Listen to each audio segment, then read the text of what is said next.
अल्हम्दुलिल्लाहि हम्दन कसीरन कमा अमर व नशहदु अल्ला इलाहा इल्लल्लाहु वहदहु ला शरीका लहु फिल खल्क़ि वल अम्र। अऊज़ु बिल्लाहिस समीइल अलीम मिनश शैतानिर रजीम। बिस्मिल्लाहिर रहमानिर रहीम।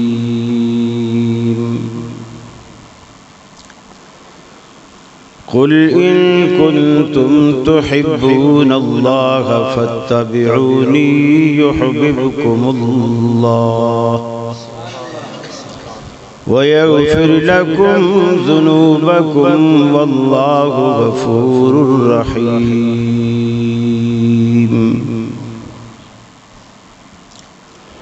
वक़ाल अल्लाहु तबारक व तआला फला वरब्बिक ला युमिनून हत्ता युहक्किमूक फ़ीमा शजर बैनहुम सुम्मा ला यजिदू फ़ी अनफुसिहिम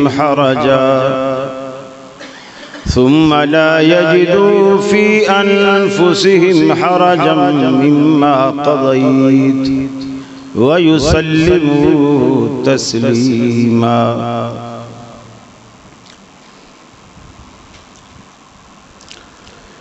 ये मकसद है कि दुनिया से जहालत दूर हो जाए, कलामुल्लाह से मोमिन का दिल पुरनूर हो जाए। या इलाही जब तक के मेरे जिस्म में जा रहे तुझ पे सदक़े तेरे महबूब पे कुर्बान रहे। मैं रहूं या न रहूं पर दिल की है ये दुआ, दीन अहमद और इज्जत कुरान रहे। इलाही हम हैं फिर वो सिद्दीक सा ईमान पैदा कर, उमर फारूक सा कोई जरी इंसान पैदा कर। रगे तहरीक कट जाए दमे उस्मान पैदा कर। अलीउल मुर्तज़ा शेरे खुदा की आन पैदा कर। अजीज साथियों, दोस्तों और बुजुर्गों, मुअज़्ज़िज़ उलमाए किराम, मेरे अहले तौहीद भाइयों, मेरी मुस्लिम माओ बहनों बेटियों,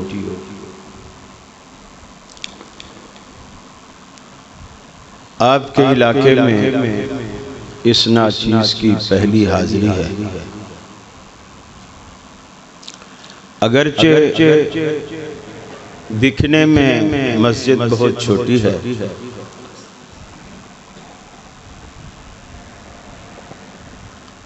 लेकिन मुझे आपके दिल बहुत बड़े नजर आ रहे हैं। आपने जिस तरह मुझ नाचीज़ पर गुलपाशी की है, अल्लाह रब्बुल आलमीन आप सब पर जन्नतों में जन्नत के फूलों से गुलपाशी करी।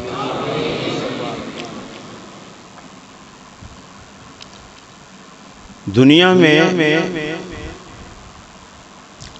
हमारे आने का, भेजे जाने का एक मकसद है,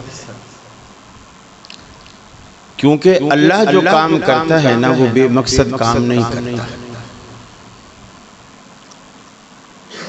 और हमें चूंकि अल्लाह ने भेजा है तो उसका एक मकसद, फिर उस मकसद को पूरा करने के लिए अल्लाह ने ये भी नहीं किया कि दुनिया बना के उसमें इंसानों को छोड़ दिया हो, तुम खुद ही तलाश करो तुम्हारे आने का मकसद क्या है और वो कैसे पूरा हो। ऐसा नहीं, अल्लाह ने हमें भेजने के बाद हमारी इस्लाह के लिए, फलाह के लिए, रहनुमाई के लिए अंबिया का एक तवील सिलसिला चला, ताकि वो अंबिया हमें बताएं हमारी भलाई, हमारी रहनुमाई किस में है।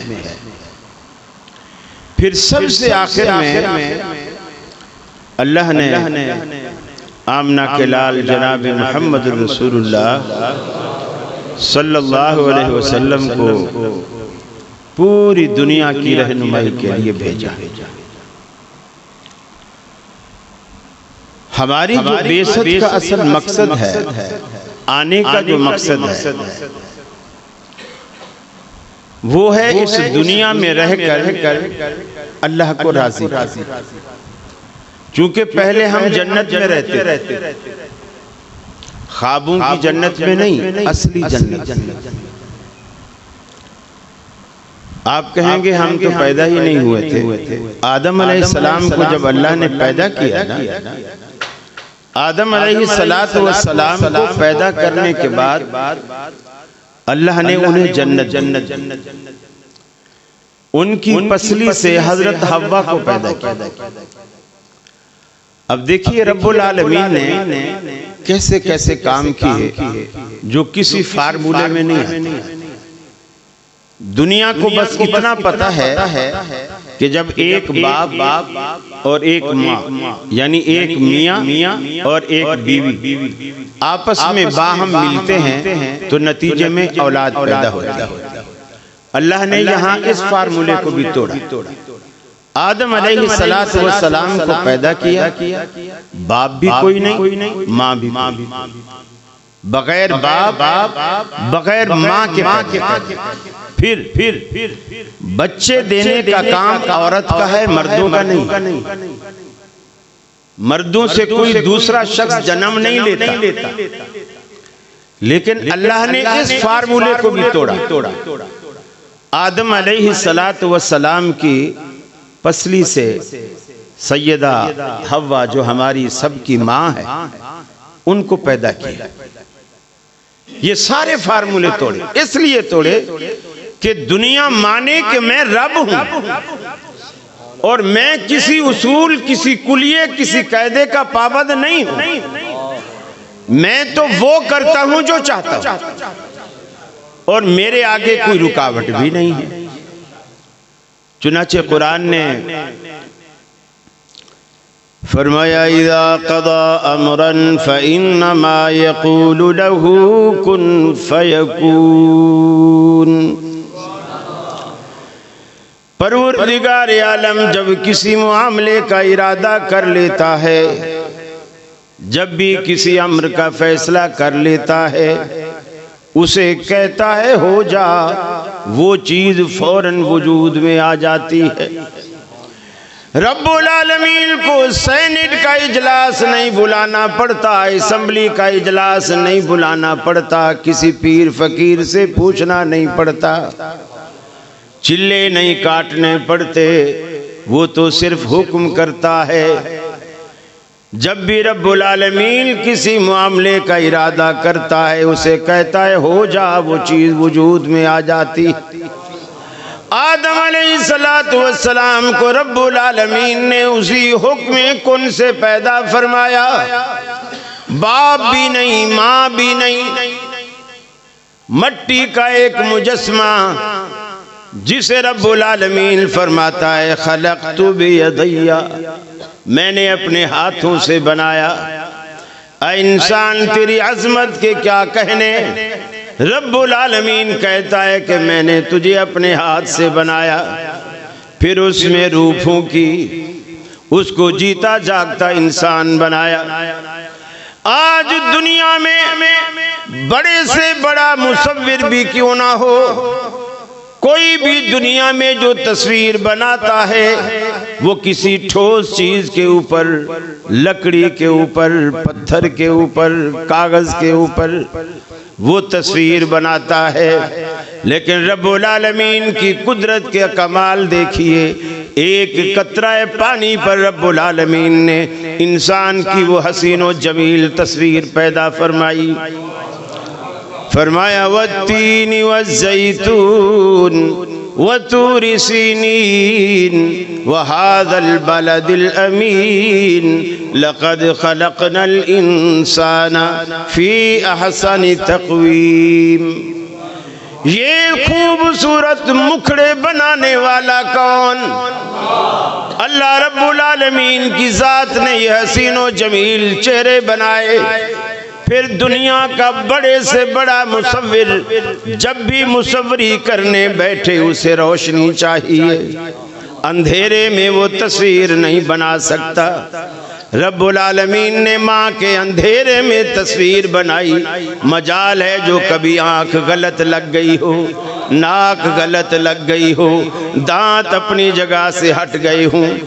इससे भी बड़ी बात अल्लाह कुरान में कहता है, ऐ इंसान आज तू मुझे मानने से इनकार करता है, मेरी कुदरतों का इनकार करता है।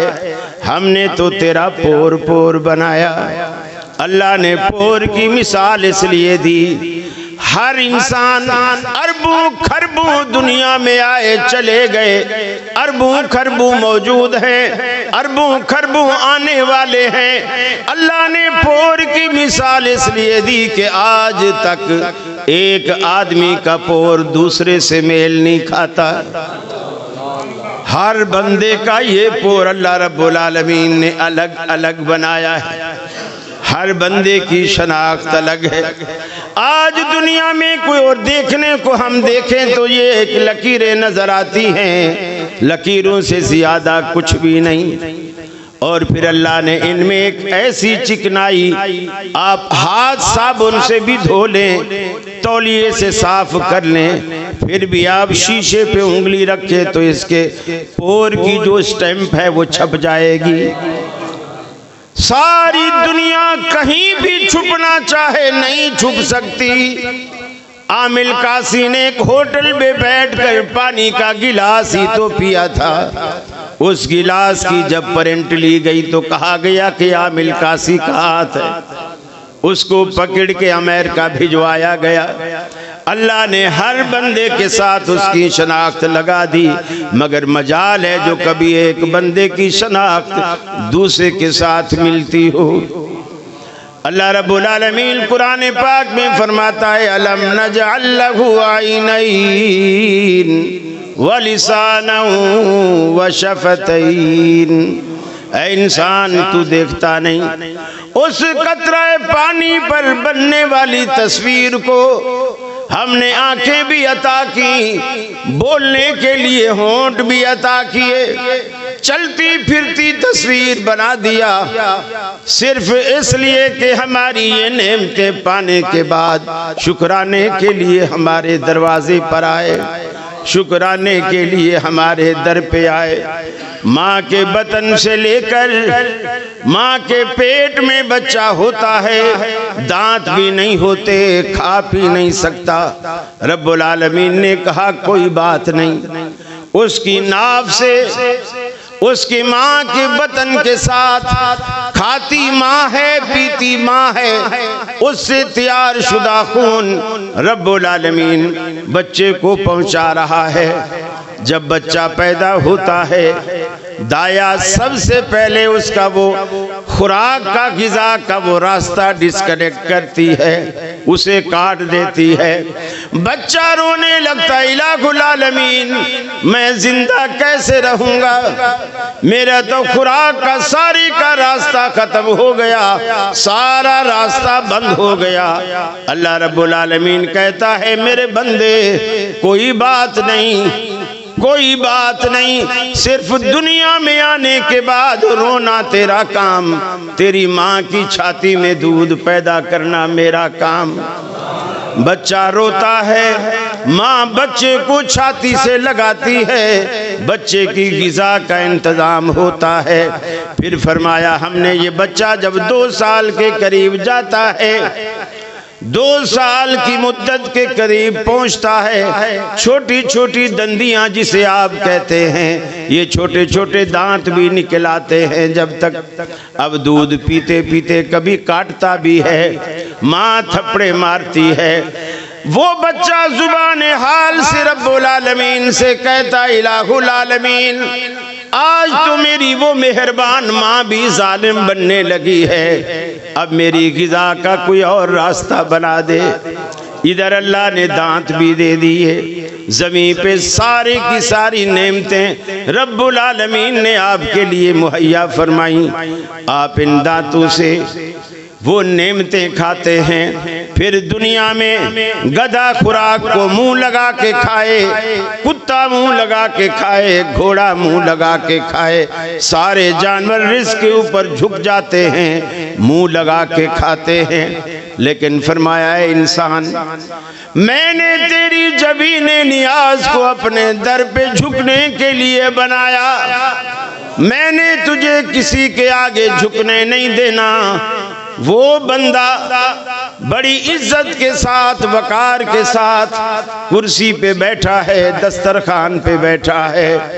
अल्लाह रब्बुल आलमीन गंदम को वो जो दाना जमीन से निकलता है, एक दाना, आप देखो आज दुनिया को तौहीद समझ आए या ना आए, वो एक दाना जब जमीन से उगता है बिल्कुल शहादत की उंगली की तरह खड़ा हो जाता है कि लोगों, मेरा पैदा करने वाला एक है, पैदा करने वाला एक है। फिर वो जब खजूर का, वो गंदम का वो तना जब बड़ा हो जाता है, मकई का तना बड़ा हो जाता है, बाजरे का तना जब बड़ा हो जाता है, ऊपर भुट्टा लगता है, उसमें कई 100 दाने होते हैं। कहता है वो गंदम का वो तना हमें ये गवाही देता है कि देखो, मेरा पैदा करने वाला, तुम्हें रोजी देने वाला एक है, खाने वाले ज्यादा हैं। भुट्टे के दाने बताते हैं कि मांगने वाले ज्यादा हैं, खाने वाले ज्यादा हैं। गंदम आ गई, 2 पत्थरों को हुक्म करता, इसे पीस दो, आटा बना दिया। पानी को हुक्म करता, इसे गूंद दो। आग को हुक्म करता, इसे पका दो। रोटी पक गई, आपके सामने दस्तरखान पर आ गई। आपको रब्बुल आलमीन कहता है झुको नहीं, हाथों को हुक्म करता है निवाला तोड़ो, मेरे बंदे को बैठे बिठाए उसके मुंह में वकार के साथ वो निवाला पहुंचाओ। और जब वो निवाला मुंह में डालता है, ये 2 पार्ट की दांतों की चक्की को हुक्म दिया जाता है कि इसे फिर से पीस दो। दांत उसे पीस देते हैं। आदमी जुबान की मदद से हल्क से नीचे उतारता है। हल्क से नीचे उतरते ही 2 रास्ते मौजूद हैं। एक फेफड़े को जाता है जिसे आप सांस की नाली कहते हैं, एक मैदे को जाता है जिसे आप खुराक की नाली कहते हैं। सांस की नाली पर रब ने ऐसा ढकना लगाया, आप जैसे हल्क से नीचे निवाला उतारते हैं वो ढकना खुद ब खुद बंद हो जाता है। और तकबीर, नारे तकबीर, शाने रब्बुल आलमीन, मसलके अहले हदीस कारी खलील रहमान जवेद साहब। वो निवाला हल्क से नीचे उतरता है, ढकना खुद ब खुद बंद हो जाता है ताकि ये ग़िज़ा मैदे के बजाय फेफड़े में न चली जाए। और कभी आप बोलते बोलते खाना खाते हैं, हंसते हंसते खाना खाते हैं, कभी कोई जरा सांस की नाली में जाने लग जाता है। एक कुदरती खुदकार अमल के तहत आपको फंदा लगता है, जोर की खांसी आती है, खांसी के प्रेशर से वो चीज बाहर जा पड़ती है। परवरदिगार आलम ने इतना इंतजाम किया आपके लिए, फिर उसी से रब्बुल आलमीन आपका ब्लड बनाता है, आपको एनर्जी, कुव्वत, तरह तरह के विटामिन रब्बुल आलमीन आपको अता करता है। जब अब खा के बैठते हैं, मस्जिद से आवाज आती है, हय्या अलस सलाह, हय्या अलल फलाह। ऐ मेरे बंदे, जिसका तूने दिया हुआ खाया है, जिसका तूने दिया हुआ अभी पिया है, उसके दरवाजे पर शुक्रिये का वक्त आ गया है। अल्लाह रब्बुल आलमीन अपने बंदे को दिन में 5 मर्तबा बुलाता है, वो ना आए फिर भी बुलाता है, फिर ना आए फिर बुलाता है, सारी जिंदगी बुलाता ही बुलाता रहता है।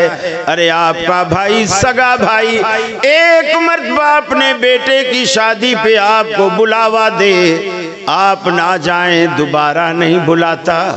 रब्बुल आलमीन अपने बंदों से कितना प्यार करता है। सारी जिंदगी ना जाए लेकिन रब्बुल आलमीन बुलाता रहता है, हत्ता कि वो इतना मेहरबान, इतना करम वाला, इतना बंदों के साथ मोहब्बत करने वाला। एक बूढ़ा इंसान जब बिल्कुल बूढ़ा हो जाता है और उसकी कुव्वत और ताकत बिल्कुल जवाब दे जाती है, कानों से सुनवाई भी जाती रहती है, जुबान से गोयाई भी जाती रहती है, आंखों से बिनाई भी जाती रहती है, जेब से पैसा भी जाता रहता है। बीमारियों ने घेर लिया। एक वफादार बीवी थी, वो भी फौत हो गई। ऐसी सूरत में घर वालों ने, जवान औलाद ने धक्के देकर बूढ़े को घर से बाहर निकाला। अगर वो भी 80 साल की उम्र में अल्लाह के दरवाजे पर आकर के पुकारता है, या रब, ऐ मेरे रब, अम्मन युजीबुल मुज़्तर्रा इज़ा दआ, मुझे ये बता कि मुझ जैसे बेकस बूढ़े की फरियाद सुनने वाला तेरे सिवा कौन है। अल्लाह के रसूल फरमाते हैं, अल्लाह कहता है मुझे हया आती है कि मैं इस बंदे के हाथों को खाली लौटा।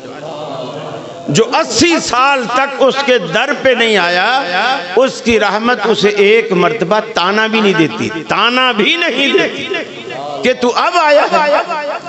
और अगर आपका सगा भाई आपको एक दफा 2 दफा अपनी किसी दावत में बुलाए, आप ना जाएं और फिर आप मनाने भी जाएं, जब आपके बेटे की शादी हो आप उस भाई को मनाने जाएं जिसके बेटे की शादी में आप नहीं गए। और पंजाब के कल्चर के मुताबिक लोग पगड़ियां भी उतार के कदमों में रख देते हैं, टोपियां उतार के कदमों में रख देते हैं। यकीन मानिए वो संग दिल भाई ठुड्डा मार के पगड़ी को उछालते कि जब मेरे बेटे की शादी थी, जब तू कहाँ था, अब तेरा बेटा कोई आसमान से उतरा है, अब आया है तू मेरे पास। लेकिन रब्बुल आलमीन को देखो, सारी जिंदगी आप नहीं गए, लेकिन आखिर में आप आए, वो एक मर्तबा भी आपको ताना नहीं देता, एक मर्तबा कि अब तो आया है मेरी दरबार।